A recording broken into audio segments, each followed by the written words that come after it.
उसको लगना चाहिए कि अगर मैं पानी पीने के बहाने बाहर गया, कुछ ऐसा मिस हो जाएगा कि फिर मिलेगा नहीं। रटना नहीं है, पढ़ाई को जीना है, और जितना आप पढ़ेंगे आप पाएंगे आप उतने समझदार। तकनीक का दुरुपयोग नहीं करना है, क्योंकि कोई ना कोई आपको देख रहा है हमेशा। फंस जाएंगे तो परेशान कर देगा, और गलती से कुछ हो जाए तो पेरेंट्स को बता देना है, छिपाना नहीं है। पेरेंट्स ही हैं जो आपको बचा पाएंगे किसी भी ऐसे मामले में, और कोई नहीं बचा पाएगा दुनिया। साल की उम्र तक जब तक प्री फ्रंटल कॉर्टेक्स ठीक से विकसित ना हो जाए, इमोशंस को कंट्रोल में रखना है। कोई दोस्त कितनी भी कोशिश कर ले, उसके उकसावे में नहीं आना है, और अपने ग्रुप में वो व्यक्ति बनना है जो पूरे ग्रुप पर प्रभाव डालता है। और आप बच्चे नहीं पढ़ रहे हैं तो जिम्मेदारी बच्चों से ज्यादा अध्यापकों की है, क्योंकि पढ़ाई उतनी रोचक हुई नहीं। बच्चा, मैं सिगरेट पी के अपने फेफड़े खत्म कर लूं, मैं ड्रग्स करके मैं दिमाग खराब कर लूं, ये कैसी दोस्ती है? इसका जवाब क्या है? पक्का दोस्त है तो छोड़ दे। एक प्रसंग से बात शुरू करता हूं थोड़ा सा। मैं स्कूल में बहुत अच्छा विद्यार्थी नहीं था, मैं पहले स्पष्ट कर दूं ताकि बच्चों को उत्साह आ जाए कि हाँ, कि खराब विद्यार्थी भी बाद में इस लायक बन जाते कि बुलाए जा सके स्कूल में। तो बच्चों, भरोसा रखना है कि मैं बहुत, जैसे मैं आया तो मुझसे एक वाक्य मन संचालक महोदय ने कहा कि विकास सर शरारती थे या नहीं वो खुद ही बताएंगे। तो मैं शरारती नहीं था, मैं मतलब उद्यमी किस्म का व्यक्ति था। शरारत तो बहुत छोटा शब्द है, बहुत शरारती था। दुष्ट कहना ज्यादा ठीक होगा, शरारती छोटा शब्द है उसके लिए। इतना दुष्ट था, विमलेश सर हैं वो जानते हैं, अभी वो हो सकता है आज ना बोलना चाहें, लेकिन मैं चाहूंगा कि वो बोलें संकोच ना करें। असलियत बच्चों को पता रहे तो ठीक ही रहता है, और झूठ बोल के क्या सम्मान हासिल करना है, जो सच है वो सच है। मैं इतना बदमाश विद्यार्थी रहा हूं। श्री कृष्ण हरवासिया जी हमारे वाइस प्रिंसिपल मुस्कुरा रहे हैं मंद मंद, क्योंकि उन्होंने मुझे कई बार पकड़ा था ऐसी हरकतें करते हुए। जैसे एक बार क्रिकेट का मैच चल रहा था और उस समय नया नया छोटा सा रेडियो आया था जिसकी तार कान तक लग जाती थी, और मैं क्लास के अंदर, उन्हीं की क्लास के अंदर नीचे रेडियो रख के हल्का हल्का कमीज के अंदर से कान के अंदर स्पीकर लगा के कमेंट्री सुन रहा था। किसी पड़ोसी बच्चे ने शिकायत कर दी, सर आए और रेडियो जब्त कर लिया। मुझे आज तक, फिर बाद में दे दिया अलग बात है, लेकिन हाँ उस समय जब्त हुआ। तो ऐसी कितनी हरकतें मैंने की हैं स्कूल में, उसकी कोई गिनती नहीं है, उसका कोई हिसाब नहीं है। एक बार ऐसा भी हुआ कि जब वो हरकतें ज्यादा बड़ी हो गई तो मैं स्कूल के बहुत कम ऐसे विद्यार्थी हूँ जिनको स्कूल से निकाला भी गया था एक बार, हालांकि बाद में वापस ले लिया गया था, डराने के लिए ऐसा किया गया था कि निकाल देंगे। तो मैं कभी भी किसी भी स्कूल के बच्चों को ये नहीं कहता हूँ कि आपको बहुत बहुत गंभीर होके जीवन जीना है, बहुत सीरियस होकर पढ़ाई करनी है। मेरा तो मानना अलग है, और मेरा मानना यह कि स्कूल की पढ़ाई का दरअसल उद्देश्य व्यक्तित्व का निर्माण है, और व्यक्तित्व का निर्माण बहुत सारी चीजों से होता है, जिसमें शरारतें भी शामिल हैं, बदमाशियां भी शामिल हैं, दुष्टताएं भी शामिल हैं। लेकिन कोशिश ये होनी चाहिए कि धीरे धीरे वो समय के साथ कम हो जाए, न कि बढ़ती जाए उम्र के साथ। इतना बस मसला होता है। रामायण का प्रसंग मैंने भी देखा बच्चों के माध्यम से, और मुझे सब कुछ याद आ रहा था। मैं स्कूल के जीवन में, शुरुआती जीवन में 7वीं 8वीं क्लास से जिम्नास्टिक्स का भी पार्टिसिपेंट रहा। मैं भिवानी जिले की टीम में जिम्नास्टिक्स में खेला था, स्टेट लेवल पे भी खेला था। और जो बच्चे कर रहे थे, चाहे वो कार्ट व्हील कर रहे हों, समरसॉल्ट कर रहे हों, बैक फ्लिप अभी हुई नहीं, मुझे उम्मीद थी कि बैक फ्लिप भी होगा, बैक समरसॉल्ट भी होगा, वो सब हम भी ऐसे ही स्कूल में सबके सामने करते थे। आग का गोला देख के मुझे लगा कि मैंने अपना बचपन फिर से देख लिया। उस समय आग का गोला, 3 गोलों में आग लगती थी, अभी एक में लगाई गई थी, शायद इसलिए कि समय कम रहा होगा। मुझे याद है कि मेरे माता पिता बड़े साहसी किस्म के व्यक्ति थे। मेरी माँ इसी स्कूल में अध्यापक रही लंबे समय तक। मेरे पिताजी इसी शहर के गवर्नमेंट कॉलेज में प्राध्यापक थे। शमशेर जी उनके साथ ही थे, और वो उनके मित्र भी हैं। तो मेरे पिताजी का बड़ा सामान्य सा एक उसूल था कि स्कूल में जो कुछ भी होता है पढ़ाई के अलावा वो सब कुछ करना है। पढ़ाई तो करनी ही है, जो मैंने कम की उस समय, लेकिन पढ़ाई के अलावा जो कुछ भी होता है वो सब करना है। इस स्कूल की सबसे बड़ी खासियत ये है कि ये बच्चों को केवल पढ़ने पर जोर नहीं देता, बच्चों के पूरे व्यक्तित्व के विकास पर जोर देता है। और मैं बिना किसी हिचक के ये कह सकता हूँ कि आज मैं जो कुछ भी हूँ उसमें मेरी भूमिका शायद 1% भी नहीं है, इस स्कूल की भूमिका बाकी 99 के आसपास है। इसमें कोई न संदेह की बात है, न कोई मुझे 1% भी इस पर कोई संदेह की गुंजाइश है, संशय की गुंजाइश है। ये एकदम सच है। और मैं सिर्फ इसलिए नहीं कह रहा कि मुझे बुलाया गया तो मुझे बोलना चाहिए, मैं ईमानदारी से कह रहा हूँ, मैं समझा के बताता हूँ आपको मैं ऐसा क्यों कह रहा हूँ। एक बार आग का गोला स्कूल में हो रहा था, तो हमारे जो पीटीआई जी थे उस समय, राजेश वशिष्ठ उनका नाम था उस समय, तो क्योंकि मेरी माँ स्कूल में टीचर थी तो मैं घर में झूठ नहीं बोल पाता था कि स्कूल में ऐसा कुछ नहीं हो रहा है तो पता लग जाता था। तो मेरी माँ ने कहा कि इसको भी उसमें डाल दीजिए, नाम लिख दिया गया। तो उसमें 3 गोले थे, एक बीच में बड़ा होता था, नीचे 2 साइड में छोटे होते थे, जो शुरू में भी हुआ, लेकिन बाद में आग वाले में एक हमने देखा। उस समय तीनों में आग लगती थी। जो दोनों छोटे वाले थे साइड में गोले, वो सिंपल थे। बड़े वाले के लिए स्प्रिंग बोर्ड था, उस पर उछल के जंप लगा के कूदना होता था। आगे गद्दे रखे होते थे, उस पर फिर नीचे मतलब आप पहुंचते थे।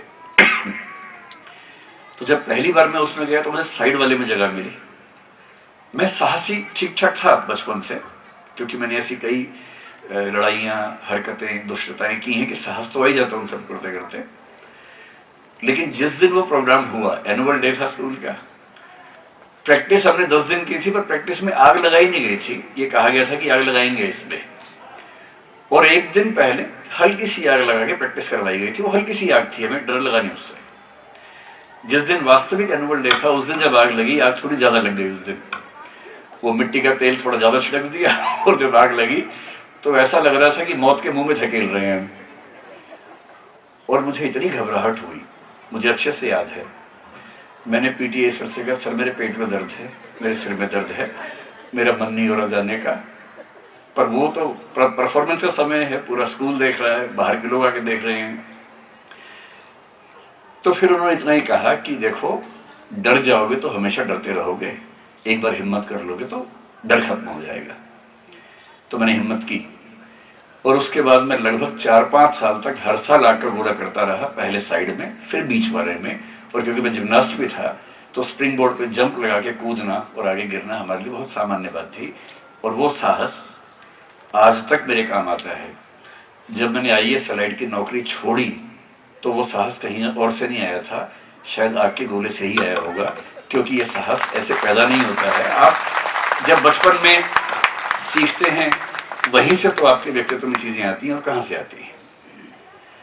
हमारे समय में प्रार्थना यही होती थी, या कुंदेंदु। तो कल बल्कि हमारे बैच के लगभग 50-60 लोग मिले, उसके परिवार भी थे। मैं लगभग 35 साल बाद आज औपचारिक रूप से इस शहर में आया हूँ, क्योंकि स्कूल के बाद से ये शहर छूट गया था हमारा।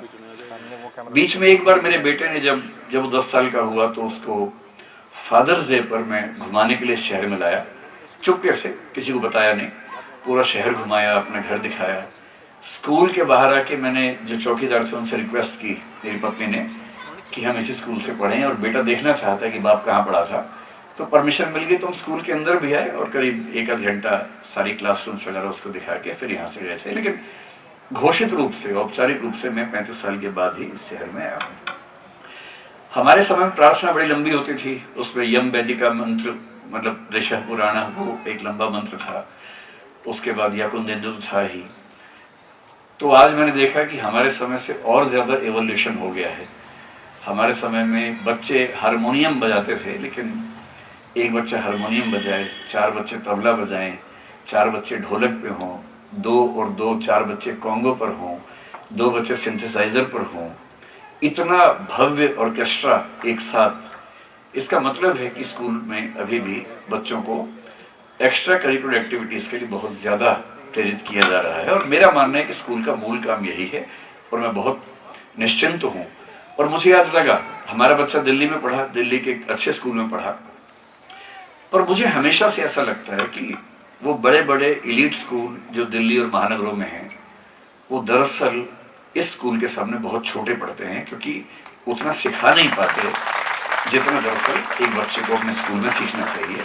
और मैं फिर कह रहा हूँ कि ये बात झूठी तारीफ के रूप में नहीं कर रहा हूँ कि मैं इस स्कूल से पढ़ा हूँ, मैं ईमानदारी से कह रहा हूँ कि मुझे फिर से मौका मिले कोई छोटा बच्चा हो और मौका मिले तो मैं शायद इसी स्कूल में पढ़ाना चाहूँगा, बजाय दिल्ली के बड़े एलिट स्कूलों के, क्योंकि वहाँ अंग्रेजी सीख जाना अलग बात है, आप अपनी जड़ों से कट जाते हैं और अपनी जड़ों से जुड़े रह के व्यक्तित्व का विकास करना ये स्कूल में बहुत अच्छे से सिखाया जाता है और मैं इसके लिए बहुत शुक्रगुजार हूँ कि मैंने वो किया। तो मैं उन सारे छोटे छोटे बच्चों को सबसे पहले शुभकामनाएं दूंगा कि वो जब कलाबाजियां कर रहे थे, डर भी लगता होगा कि चोट लग सकती है, आग के गोले से गुजरते हुए डर भी लगता है कि आग लग सकती है, मंच पर डांस करते हुए कभी कभी ऐसा होता है कि रिदम बिगड़ जाए और आप भूल जाए क्या परफॉर्म करना है, लोग हंसेंगे, हो सकता है। लेकिन ये सारी परीक्षाएं हैं, चुनौतियां हैं। एक बार इससे बाहर निकलने के बाद आप जो बनते हैं जीवन में दरअसल वही काम आता है। वाल्मीकि के रामायण का एक प्रसंग है। प्रसंग ये है कि राम ने युद्ध जीत लिया है, रावण हार गया है, बल्कि रावण मर गया है। अब वापसी का समय है। विभीषण को वहां राजा बनाने की बात हो गई है, राजा बन गया है। राम लक्ष्मण लौटने की तैयारी में है। उस समय एक दुविधा छोटी सी पैदा हुई लक्ष्मण के मन में, और लक्ष्मण ने एक सवाल पूछा कि भैया ये जो लंका है सोने की नगरी है, इतना अथाह ऐश्वर्य यहां पर है, स्वर्णमयी लंका उसको बोलते ही थे, इसको हम जीत भी चुके हैं युद्ध में। युद्ध में सोने की नगरी को जीतने के बाद उसे यूं ही छोड़ के वापस चले जाना, क्या ये समझदारी की बात है? क्या ये बेहतर नहीं है कि सोने की लंका पर ही राज कर लिया जाए? ये सारा साधन, ये सारी समृद्धि, ये सारी दौलत, ये सारा धन हमारा हो जाएगा। और तब राम ने जो बात कही, ठीक वही बात आज मुझे यहाँ आके उसका एहसास हो रहा है। राम ने लक्ष्मण से कहा, अपि स्वर्णमयी लंका न में लक्ष्मण रोचते, जननी जन्मभूमिश्च स्वर्गादपि गरीयसी। अपि स्वर्णमयी लंका, ये सोने की लंका भी न में, नहीं मुझे लक्ष्मण रोचते, मुझे रुचिकर नहीं लगती है। मुझे इस सोने की लंका में भी कोई रुचि नहीं है। जननी जन्मभूमिश्च, मेरी माँ जननी, और जन्मभूमि जहां मैंने जन्म लिया, जहां मैंने कर्म किया, च यानी और, स्वर्गात अपि गरीयसी, स्वर्ग से भी बढ़कर होती है, उसका कोई मुकाबला नहीं। तो स्कूल मेरे लिए जन्मभूमि है और मेरी माँ यही पढ़ाती थी, तो मेरे लिए तो जननी भी यही है, जन्मभूमि भी यही है। इससे बेहतर अनुभव मेरे लिए और क्या हो सकता है? तो मैं बहुत बहुत शुक्रगुजार हूँ इस स्कूल के प्रबंधन का कि आपने मुझे बुलाया। समय लगा, लेकिन अब ये है कि मैं इस स्कूल के साथ जुड़ा रहूंगा और जो भी मेरी जिम्मेदारी बनती हैं नए बच्चों के लिए, मैं चाहूंगा कि उनको कायदे से निभाऊं। आज के सेशन में क्या बात करनी है, मुझे सुवीरा जी ने कोई विषय दिया नहीं है, सिर्फ ये कहा कि आपको बच्चों से बात करनी है और थोड़ी काउंसलिंग उनकी करनी है। काउंसलिंग की दिक्कत यह है कि जब बता के की जाए तो काउंसलिंग का फायदा नहीं होता है। आप किसी भी बच्चे को जैसे सिखाने की मुद्रा में आते हैं, बच्चे का एंटीना खड़ा हो जाता है और वो समझ जाते हैं कि अब इसकी बात सीखनी नहीं है, कुछ भी कर ले, अब इसकी बात का मन ही मन में विरोध करना है। ये मनोविज्ञान का बुनियादी उसूल है। तो सिखाने की मुद्रा में आप सिखाएंगे तो कोई बच्चा कभी नहीं सीखेगा, ये संभव नहीं। और फिर आज से करीब 35 साल पहले मैंने स्कूल छोड़ा था, तो उसके 5 साल और मान लीजिए 40 साल पहले मैं यहीं बैठता था। तब प्रार्थना यहाँ नहीं होती थी, पीछे बास्केटबॉल के ग्राउंड के पास जगह थी, वहां होती थी, हम वहां करते थे। यहाँ कभी कभी यहाँ हम फुटबॉल खेलते थे, क्रिकेट खेलते थे, एनुअल डे हमारा होता था, स्पोर्ट्स यहाँ होता था। पीछे जो आपका छोटा स्कूल है, प्राइमरी स्कूल है, वो हमारा हॉस्टल हुआ करता था। मैं तो हॉस्टल में नहीं था, पर मेरे बहुत सारे दोस्त हॉस्टल में रहते थे। मुझे पता लगा कि अब जो बाल मंदिर है विनोद गेट वाला, वो नहीं है, अब यही प्राथमिक स्कूल है। और मैं इस स्कूल में नर्सरी क्लास से 12वीं क्लास तक पढ़ा हूँ। मैंने अपने पूरे बचपन में एक ही स्कूल अटेंड किया है, वो यही स्कूल है। नर्सरी से 4वीं या 5वीं क्लास तक बाल मंदिर जो विनोद गेट पर था, उसके बाद से 5वीं या 6वीं से यहाँ 12वीं क्लास तक मैं केवल इस स्कूल में पढ़ा हूँ। तो किसी और स्कूल से मेरा कोई संबंध किसी भी तरह का नहीं रहा है। तो मुझे अच्छे से याद है कि जब हम प्रार्थना में बैठते थे, प्रार्थना खत्म होती थी, तो प्रार्थना बहुत लंबी थी, तो बच्चे बोर हो जाते हैं, हम भी बोर होते थे। धूप भी लगती थी, गनीमत है कि आज आप धूप में नहीं बैठे। जो बच्चे धूप में है ना, मेरी बात मान के आगे आके बैठ जाइए, ताकि आप बहुत अनकंफर्टेबल ना हो। जिसको भी धूप लग रही है आप आगे आके बैठ जाइए, क्योंकि धूप में बैठना बड़ी चुनौती वाली बात होती है। मुझे अपने अनुभव से याद है, बचपन के अनुभव से याद है। उसमें मत बैठिए। तो प्रार्थना खत्म होने के आसपास हम सब भगवान से एक ही प्रार्थना करते थे। प्रार्थना तो संस्कृत में थी, हमें कम समझ में आती थी। ये था कि नियम है तो हमें करनी है, हम करते थे, बड़े मन से करते थे। लेकिन जब प्रार्थना खत्म होने वाली होती थी तब हम सच में भगवान से प्रार्थना करते थे कि हे भगवान, कोई वक्ता ना आ जाए आज। और क्योंकि हमारे स्कूल में वक्ता हर सप्ताह कम से कम एक तो आते ही थे। कभी कभी मेरे पिताजी ही आते थे, साल में 1 या 2 बार वो भी आते थे। और जिस दिन वो आते थे, मेरे दोस्त मुझे घूर के देखते थे कि तेरे चक्कर में हम सबकी धूप और हम सबकी जिंदगी खराब हो रही है। तो मैं अपने पिताजी को बोलता था, पिताजी आप स्कूल मत आया करो, आप दुनिया भर में जाके बोलते रहो, हमारे स्कूल में मत आया करो, बच्चे बहुत परेशान होते हैं हमारे। तो जैसे ही कोई वक्ता आता था, हमें लगता था कि गए, आज तो हम बर्बाद हो गए, मर गए। तो मैं समझ सकता हूं कि अभी आपके मन में वही भाव मुझे लेके आ रहा होगा। और क्योंकि मैं उस भाव को कई साल तक झेल चुका हूं, तो मेरी जिम्मेदारी बनती है कि मैं आपको उसी दशा में न लेके जाऊं। मतलब एक तो हो सकता है कि मैं बदला दूं कि जो मेरे साथ हुआ मैं भी करूंगा आपके साथ। दूसरा ये है कि जो मेरे साथ हुआ इन नन्हे मुन्ने बच्चों के साथ क्यों नहीं होना चाहिए।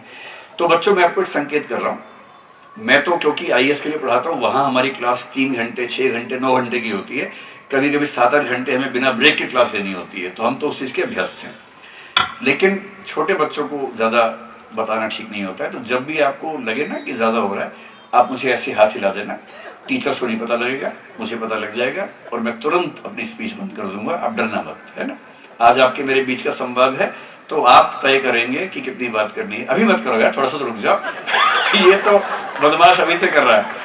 तो मेरे जैसे एकदम मैं भी ऐसे ही करता था कि अगर मौका मिले तुरंत शक्ति का दुरुपयोग करो। अभी नहीं, थोड़ा सा 15-20 मिनट के बाद करना है ना। जब आपको लगे कि अब थोड़ा ज्यादा हो रहा है तब कर देना। फिर मैं, और एक बच्चा नहीं, 3-4-5 बच्चे करेंगे अलग अलग जगह तो मैं मानूंगा, वरना एक तो हो सकता है साजिश के तहत कर रहा हूं। लेकिन 3-4 बच्चे करेंगे तो मैं बात मान लूंगा, ठीक है। देखो, मेरे आने से पहले जो मन संचालक थे एक शेर पढ़ रहे थे जो मैं अक्सर यूज करता हूं। बशीर बद्र साहब का शेर है, नन्हे मुन्ने बच्चों को चांद सितारे छूने दो, 4 किताबें पढ़कर ये भी हम जैसे हो जाएंगे। आगे चल के आप सबको वैसा हो ही जाना है जैसे हम लोग हैं, इसमें कोई खास बात नहीं। और सच बात यह भी है कि जो यहां बड़े हैं, जैसे मेरी उम्र ज्यादा है, अध्यापक लोग हैं, बाकी लोग भी हैं, सच बात यह है कि अपने बचपन में हम सब शरारती थे ही। अब हमारी जिम्मेदारी है कि आपको शरारती न होने दें। लेकिन हमारी अगर बचपन में अब जाएंगे तो हम भी थे शरारती, सीधी सी बात है। और मुझे लगता है कि पूरी जिंदगी का सार, जो मैं कई जगह जिक्र करता हूं, एक शायर ने बड़ी गहरी बात कही, मेरे बेटे का बड़ा प्रिय शेर है आज के लिए। मेरा बेटा 19 साल का है, आपसे थोड़ा ही बड़ा है। पूरी जिंदगी का सार एक छोटे से शेर में है कि होता है फितूर हर उम्र में जुदा, होता है फितूर हर उम्र में जुदा, खिलौने, माशूका, रुतबा और खुदा। बच्चे खिलौनों में मस्त रहते हैं। तो आप में से कुछ बच्चे जो दूसरी तीसरी क्लास तक के हैं वो खिलौनों में मस्त होंगे, सीधी सी बात है। जो बच्चे टीन एज में आ गए हैं, 13+ की उम्र में हैं, 6ठी-7वीं क्लास या उसके बाद की उम्र में आ गए हैं, अब धीरे धीरे आपकी रुचियां कुछ ऐसी चीजों में होंगी जिसके लिए पेरेंट्स थोड़ा तनाव में रहेंगे, हार्मोनल चेंजेस होंगे, आप बड़े होंगे, आपका मन करेगा कि दूसरे व्यक्ति से दोस्ती कैसे करें। बहुत सामान्य सी बात है, सबके साथ ऐसा होता है। 10-15 साल इस मनोभूमि में आप रहेंगे, मन करेगा कोई मेरी प्रेमिका हो, कोई मेरा प्रेमी हो, कोई मेरा दोस्त हो। बड़ी स्वाभाविक बात है। ये बच्चे हंस रहे हैं ना, सामान्य सी बात है ना। ये दुनिया में हर किसी के साथ होता है, आपके साथ ही नहीं हो रहा है। सर, इस पर बात नहीं होती है और मेरा मानना है कि स्कूल में इस पर बात हो जाए तो ज्यादा अच्छा है। पेरेंट्स बात कर लें तो और अच्छी बात है, ज्यादा अच्छा है। लेकिन आज से 10-15 साल बाद क्या होगा, जब आप इस दौर से बाहर निकल जाएंगे, फिर आपका सपना हो जाएगा रुतबा, कि मुझे एक शानदार नौकरी चाहिए, मुझे एक बहुत बड़ा उद्यम करना है, बिजनेस करना है, बहुत पैसा कमाना है, सारे संसार में मेरा नाम होना चाहिए, मैं जहां जाऊं धूम मच जाए, शोहरत हो जाए। आप अगले 20-30 साल इसमें लगा देंगे।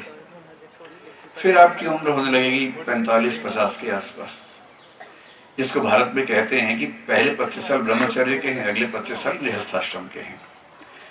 50 के बाद आप पाएंगे स्वाभाविक रूप से मन करने लगता है कि बहुत हुआ, बहुत कमा लिया, पर्याप्त पैसा है, बच्चों के लिए काफी है, क्यों ज्यादा पैसा कमाओ, ताकत भी ठीक है, कितनी ताकत कमाएंगे, चूहों की दौड़ में कितना दौड़ेंगे, बहुत दौड़ लिए। फिर मन धीरे धीरे करने लगता है कि थोड़ा सा आराम करेंगे, थोड़ा फुर्सत होगी, समाज से जुड़ेंगे, समाज के लिए कुछ करेंगे, और फिर मन करने लगता है कि अब थोड़ा सा आध्यात्मिक जीवन जी लें, भगवान को याद कर लें, ईश्वर को याद कर लें, इस लोक के साथ परलोक को सुधार लें, और वो खुदा या भगवान या ईश्वर कुछ भी कह लीजिए। कुल मिला के जिंदगी इन 4 चरणों में अक्सर किसी की भी होती है, और आप लोग जिस चरण में हैं उस चरण में क्या महत्वपूर्ण है। और मैं इस मूड में एकदम नहीं हूं कि मैं आपको ज्ञान दूं, क्योंकि ज्ञान बच्चे लेने के मूड में एकदम नहीं रहते हैं, तो मैं देने के मूड में क्यों रहूंगा, सीधी सी बात है ना, अभी आपकी उम्र वैसी है। पर मैं एक दोस्त की हैसियत से, क्योंकि मैं खुद वहां रहा हूं लंबे समय तक, एक बड़ी उम्र के दोस्त की हैसियत से, न कि अध्यापक या पेरेंट की हैसियत से, कुछ बातें आपसे शेयर करना चाहता हूं। सुन लीजिए, अगर काम की लगे उनको ध्यान रखिएगा, क्योंकि जिंदगी में जब सबसे मुश्किल वक्त होते हैं ना, उस समय हमें लगता है काश कोई हमें थोड़ा सा बता देता, इतना सा मसला है। जिंदगी आपकी शानदार भी हो सकती है, बर्बाद भी हो सकती है, और आमतौर पर शानदार हो सकने वाली जिंदगी के बर्बाद होने के पीछे 3-4 मोमेंट्स होते हैं, 3-4 क्षण होते हैं। वो 3-4 क्षण ठीक से निकाल लिए तो जिंदगी शानदार है, उन 3-4 क्षणों में फिसल गए तो जिंदगी हाथ से निकल जाती है। एक बहुत प्रसिद्ध शायर हुए थे अब्दुल हमीद नाम के, उन्होंने एक शेर लिखा था, बस एक कदम गलत उठा था राह शौक में। राह शौक मतलब शौक के रास्ते में, शौक था, हॉबी थी, मन हुआ और मन के हिसाब से फैसला कर लिया। बस एक कदम गलत उठा था राह शौक में, मंजिल तमाम उम्र मुझे ढूंढती रही। एक गलती होती है जिंदगी में, जिंदगी हाथ से निकल जाती है, और उसके बाद रिवर्सिबल नहीं होता। आप चाह के ठीक कर लें, ऐसा नहीं होता। कल मैं अपने सारे बैच के दोस्तों से मिला हूं, उसमें से 1-2 लोग ऐसे थे जिनसे ऐसी गलती हुई थी और जिंदगी उनके हाथ से निकल गई है। और कल ही हमने उसी को फिर से याद किया कि भगवान न करे किसी बच्चे से ऐसी कोई गलती हो जाए।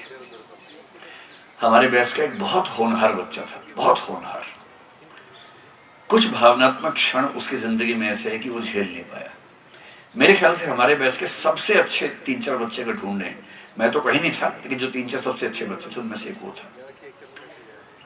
एक ऐसी गलती उससे हुई कि उसका जीवन चला गया और वो हम सबको छोड़ के ही चला गया, सिर्फ इसलिए कि कुछ बहुत मुश्किल भावनात्मक क्षणों में कोई उसको संभाल नहीं पाया। और अगर समझदारी की बात करूं, हमारे पूरे बैच में 1990 के बैच में उतना समझदार कोई बच्चा नहीं था, मैं दावे से कह सकता हूं। हमारे ही बैच में एक और बच्चा था, 12वीं क्लास तक वो ठीक था, बाद में वो चला गया एक विश्वविद्यालय में पढ़ने के लिए। उसका परिवार, हमारा परिवार, बहुत अच्छे हम मित्र थे, बहुत अच्छे मित्र थे, घरों में आना जाना भी था, काफी था। और पता नहीं कॉलेज में जाके क्या हुआ, उसको ड्रग्स की आदत लग गई, और ड्रग्स की आदत ने उसको ऐसा खोखला कर दिया, उसको हमेशा पैसे चाहिए होते थे, पेरेंट्स परेशान थे कि कैसे संभालें बच्चे को। उसने घर आके पेरेंट्स से पैसे मांगे, पेरेंट्स ने पैसे देने से मना कर दिया। इसी शहर की बात है। और अंत में जब उसका दिमाग उसके नियंत्रण से बाहर निकल गया था, ऐसे एक दिन, ऐसी एक रात को उसने अपने परिवार के सब व्यक्तियों की हत्या कर दी। अब वो कहां है हमें नहीं पता, हो सकता है कि जेल में हो सकता है कि फांसी हो गई हो सकता है कि कहीं गुमनाम जिंदगी जी रहा हो, लेकिन जैसी भी उसकी जिंदगी होगी अच्छी तो नहीं होगी। और मैं फिर याद दिला दूं, वो लड़का संगीत में, कविता पाठ प्रतियोगिता में, कई चीजों में शानदार था, लेकिन एक गलती, ड्रग्स की आदत ने उसकी जिंदगी को छीन लिया उससे। मैं आपको ये नहीं कहूंगा कि आप फिजिक्स ध्यान से पढ़ो, केमिस्ट्री ध्यान से पढ़ो, बायोलॉजी ध्यान से पढ़ो, या जो भी आप पढ़ते हो। अगर आप 11वीं-12वीं के बच्चे हैं तो कॉमर्स या आर्ट्स जो भी आप पढ़ते हैं, पढ़ाई तो आप करेंगे ही करेंगे। पढ़ाई वो चीज है जो आप करेंगे तो अच्छी बात है, नहीं करेंगे तो स्कूल के बाद भी कर लेंगे तो कर लेंगे, असंभव नहीं है। अभी करेंगे तो अच्छी बात है। किसी वजह से आप में से किसी की रुचि बहुत ज्यादा नहीं पढ़ने में हुई, आप थोड़े कम नंबर लेके पास हुए, तो भी जिंदगी फिर से मौका दे देगी, इसमें दिक्कत नहीं। इसका उदाहरण मैं खुद हूं। लेकिन मैं आपको 3-4 चीजें कहना चाह रहा हूं कि स्कूल के जीवन में ये 2-3 काम जरूर कर लीजिए और ये वाले 3-4 काम मत कीजिएगा, तो आपकी जिंदगी बेहतर रहेगी। बाकी आपकी जिंदगी है, आपका हाथ है, आपके हाथ में कुल्हाड़ी है, पैर पे मारनी है या कहीं और मारनी है, खुद डिसाइड करना है।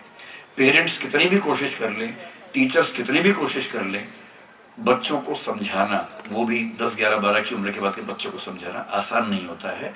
उनके शरीर में हार्मोनल चेंजेस होते हैं, वो खुद परेशान होते हैं, बहुत मुश्किल होता है समझाना। मैं भी केवल एक कोशिश कर रहा हूं, क्योंकि आप मेरे छोटे भाई बहन हैं, मेरी जिम्मेदारी बनती है, ताकि कल को आप ये ना कह सकें कि किसी ने बताया नहीं था। क्योंकि मैं आपसे 30, 35, 40 साल ज्यादा जी चुका हूं, उन अनुभवों से गुजर चुका हूं जिनसे गुजरना आपको है कभी ना कभी। कौन कौन सी 2-3 गलतियां हो सकती हैं, उनका हिंट कर रहा हूं। जब भी ऐसा मोमेंट आए जिंदगी में, ध्यान रखना कि ये नहीं करना है, बाकी जो करना हो कर लीजिए। तो क्या क्या करना है, क्या क्या नहीं करना है। पहले क्या क्या नहीं करना है, 2-3 ऐसी बातें कर लेते हैं। आप लोगों की जो उम्र है और जो युग है, एज है, एज मतलब आपकी एज नहीं, कि जो हिस्ट्री में जो एज चल रही है, इतिहास में जो युग चल रहा है, वो सोशल मीडिया का दौर है। सोशल मीडिया के साथ अब जिसको हम बोलते हैं कि आपने शायद नाम सुना होगा, एक होती है वर्चुअल रियलिटी, एक होती है ऑगमेंटेड रियलिटी। आप लोग ने देखा होगा कि AR बेस्ड आजकल वीडियो गेम्स आ गए, जिसमें एक चश्मा सा हम लगाते हैं, पूरी मशीन लगाते हैं आंखों के आगे, उससे वीडियो गेम खेलते हैं। उसको बोलते हैं ऑगमेंटेड वर्चुअल रियलिटी या ऑगमेंटेड रियलिटी। और वर्चुअल रियलिटी तो खैर आजकल है ही। हमारे दौर में बच्चों के बिगड़ने के और जिंदगी खराब करने के अवसर कम थे, बहुत कम अवसर थे। हमें कुछ बुरा काम करना होता था ना, तो स्कूल में 3-4 बच्चे योजना बनाते थे कि भाई एक फिल्म देखनी है। 3-4 बच्चे योजना बनाएंगे, अपने अपने घर पे झूठ बोलेंगे, जाएंगे, डरते रहेंगे, और पकड़े गए तो पिटाई होगी, वो सब होता था। आपके जमाने में अपनी जिंदगी को फिसलते हुए देखना बहुत आसान हो गया है। सोशल मीडिया है, मोबाइल आपके हाथ में है, 24 घंटे हाथ में।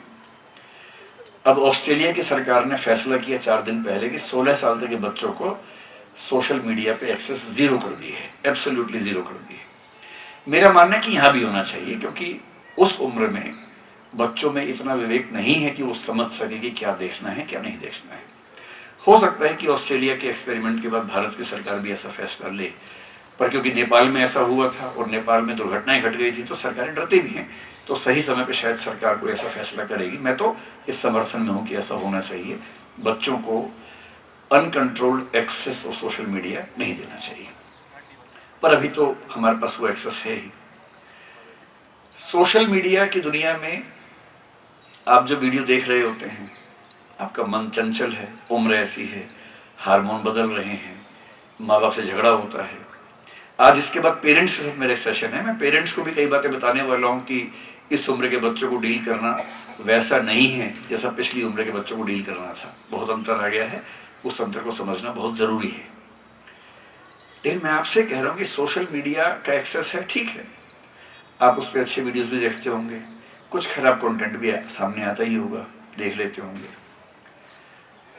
बस ये ध्यान रखना है कि डिजिटल टेक्नोलॉजी पे कुछ ऐसा नहीं करना है कि जिंदगी हाथ से निकल जाए। मैं आपको 2 एग्जांपल देकर समझाता हूं ताकि बात स्पष्ट हो जाए आपको।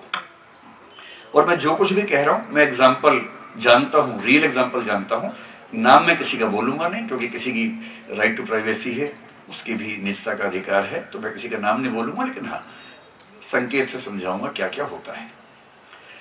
आप जब भी यूट्यूब या टिकटॉक तो खैर अब नहीं है, इंस्टा या कोई भी मीडिया प्लेटफॉर्म पर है, अपने फोन से हैं, इस बात को हमेशा ध्यान रखना है कि आप कितनी भी हिस्ट्री डिलीट कर रहे हैं उसमें से, उस प्लेटफॉर्म पर आपकी हिस्ट्री कभी डिलीट नहीं होती है। आप कहां कहां गए, आपने क्या क्या देखा, कितने समय के लिए देखा, आपने कौन सी वेबसाइट को सर्च किया, कौन से यूट्यूब चैनल को सर्च किया, कौन से वीडियो को सर्च किया, आप इनकॉग्निटो मोड में देखेंगे, आप हिस्ट्री डिलीट कर देंगे, कुछ भी कर लीजिए, वो डिलीट नहीं होता है।